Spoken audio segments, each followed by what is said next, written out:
Okay, so yes, Bigfoot. I mean, what do you think about Bigfoot in general, or Well, like yeah, urban myths? I remember.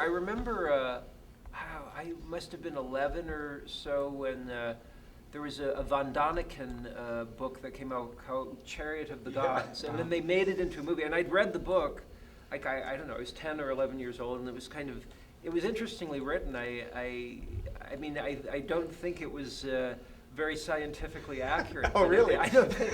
I mean, I haven't really revisited since I was 11, but I did go see the movie. They made a movie of it right around that time, and then I remember there were a lot of films like Bigfoot in Search of, and then they have the In Search of series, and I mean those things are kind of fun.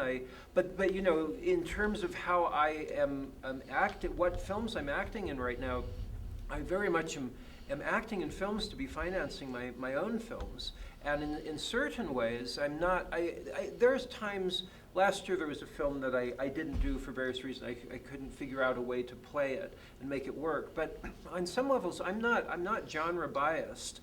It's like I'm very,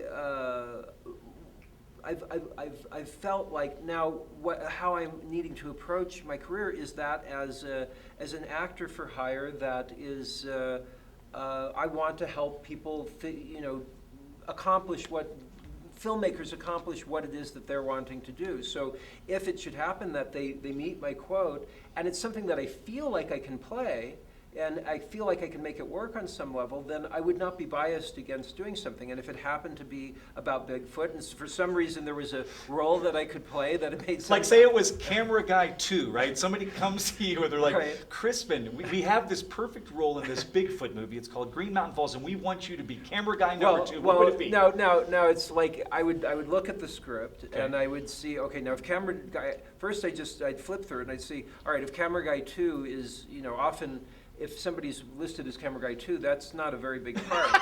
And so, I mean, So right away a flag goes up. Well, possibly. Although you never know. It could be the lead role. You never know. It's just called Camera Guy 2. Right.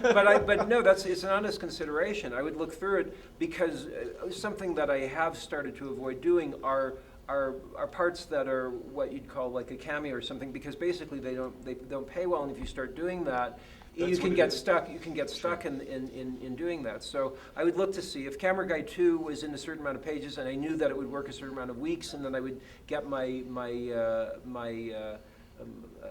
quote for it, and I felt like it was, unless it was really awful and I didn't feel like I could make it work. Then you just, but you would consider it. I would consider it if if they came up with a quote and it sounded like a genuine production. I would look at it and see if I could make it work. It could be great. You could be know. the greatest thing ever. Okay, one final thought, real quick here.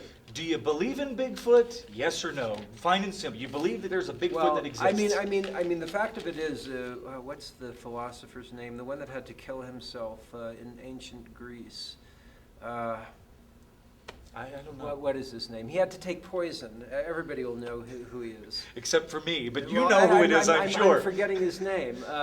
Socrates. Socrates, okay. Socrates, when he was very good with logic, and he could prove, you can with a series of questions. If anybody says they know something, anything, you can prove them wrong with a series of logical questions. So if somebody says, I do not believe in Bigfoot, well, you can say that's the truth because you can say, I don't believe. But the fact of it is to say, the real way to not be proven wrong is to say, I don't know. I mean, the fact of it is I don't know. I may tend toward feeling like that particular being that they're calling Bigfoot is probably not lurking around, but you never know. But you wouldn't say, definitely. Well, I don't know. That's how I'll put it. Crispin Glover, thank you so much for taking your time with us, sir. It's denverfilm.org. Get your tickets tonight. And CrispinGlover.com is good to know. CrispinGlover.com, the books, the movies. I mean, the guy's got it all. Thanks so much. We'll be back in just a minute. Thank you very much. Thanks, guys. All right, Crispin. Are we running late? No, we got some. Can we get you to sign some stuff to give away? Let me see. What time is it? Do you have to tack still? Do you still have to do anything in the theater? No, I did that. Okay. So Well, what is it? why don't we do this in Theater 5 where we're prepping you? It's about quarter till. Okay, that's fine. And we wanted a couple minutes for. Shall we do it with a more? Yeah. I'm gonna do the photos and then I'll